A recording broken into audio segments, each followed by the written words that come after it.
سورہ فاطر کی آیتیں ہیں، تو اس میں سے آیت نمبر 8 جو وہ یہ ہے فَإِنَّ اللَّهَ يُضِلُّ مَن يَشَاءُ وَيَهْدِي مَن يَشَاءُ، تو بے شک اللہ جس کو چاہتا ہے گمراہ کرتا ہے اور جس کو چاہتا ہے ہدایت عطا فرماتا ہے۔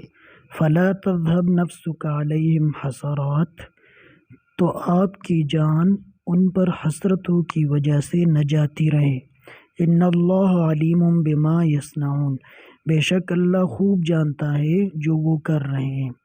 یعنی اس آیت کے اندر نبی صلی اللہ علیہ وسلم کو فرمایا کہ ہدایت دینا اور گمراہ کرنا کسی کو یہ اللہ کے ہاتھ میں ہے، تو اگر یہ کافر لوگ آپ کی بات نہیں مانتے اور اسلام نہیں لا رہے، ہدایت کو قبول نہیں کر رہے، تو آپ ان پر افسوس کی وجہ سے اور حسرتوں کی وجہ سے جو ہے اپنے آپ کو تکلیف میں نہ ڈالیں۔ بے شک اللہ تعالیٰ جو کچھ وہ کر رہے دنیا کے اندر، اللہ تعالیٰ اس سے خوب باخبر ہیں۔ اگلی آیت واللہ الذی ارسل الریاح فتثیر سحابا، اور اللہ ہی ہے جو ہوائیں چلاتا ہے پھر وہ بادل اٹھاتی ہے۔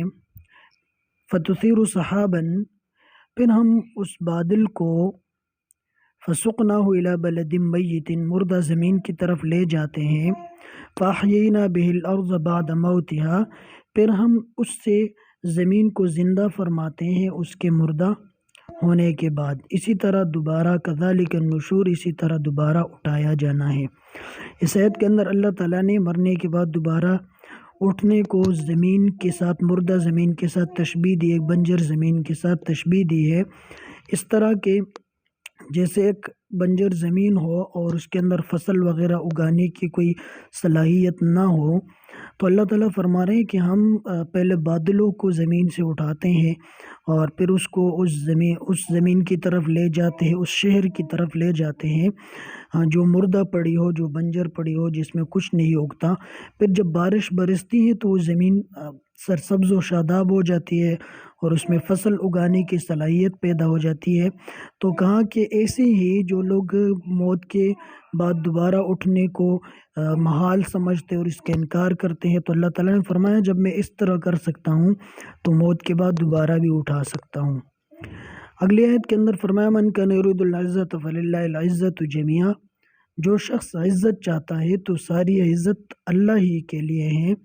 الیہ یصعد الکلم الطیب، اسی کی طرف چڑھتا ہے پاکیزہ کلام۔ والعمل الصالح یرفعہ، اور نیک عمل اسے بلند کرتا ہے۔ والذین یمکرون السیئات لہم عذاب شدید، اور جو لوگ بری چالیں چلتے ہیں ان کے لیے سخت عذاب ہے۔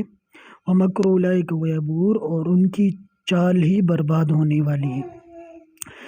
یعنی اللہ تعالیٰ فرما رہے ہیں کہ جو بندہ عزت چاہتا ہے تو عزت اللہ ہی کے پاس ہے۔ کوئی بندہ، کوئی انسان کسی کو نہ عزت دے سکتا ہے اور نہ ہی کسی کو ذلیل کر سکتا ہے۔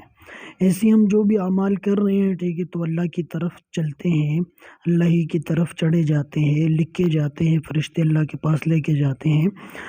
اور آگے فرمایا کہ یہ جو کافر لوگ ہیں جو بری چالیں چلتے ہیں تو ان کے لیے قیامت والے دن سخت ترین عذاب ہوگا، اور یہ جو بھی منصوبے بنا رہے تو ان کی منصوبے سارے برباد ہونے والے ہیں۔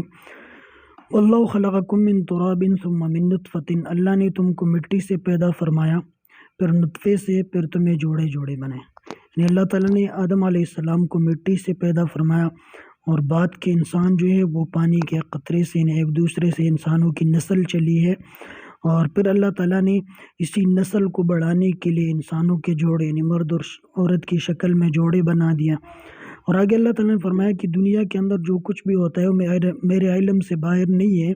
اگر کوئی مادہ جو حاملہ ہوتی ہے تو اللہ تعالیٰ کے علم ہی اس میں ہے، اللہ کے علم سے باہر نہیں ہے۔